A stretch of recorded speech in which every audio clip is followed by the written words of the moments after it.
Voici la statue de la République à Paris, sur la place du même nom. Elle porte le bonnet phrygien, le symbole de la liberté des révolutionnaires de 1789.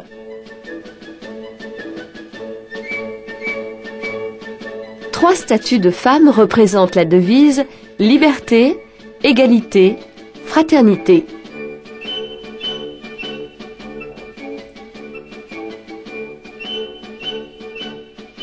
Autour du piédestal sont illustrées les grandes dates de la Révolution française.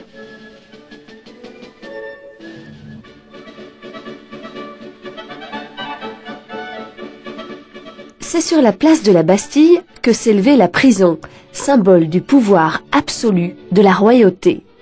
Le peuple de Paris, révolté, l'a détruite le 14 juillet 1789.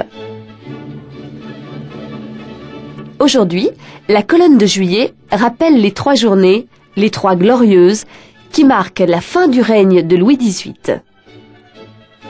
Le génie qui la surmonte symbolise la liberté. Depuis 1791, le Panthéon reçoit les cendres des grands hommes de la République française. On y a enterré Victor Hugo en 1885 et ramené les cendres d'André Malraux en 1996.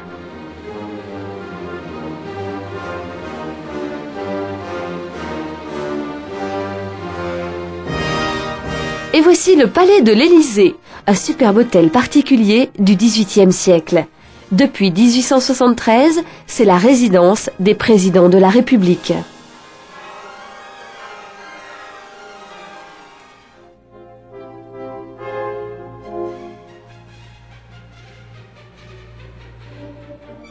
C'est au palais du Luxembourg, construit à l'origine pour Marie de Médicis, au début du XVIIe siècle, que siègent les 319 sénateurs.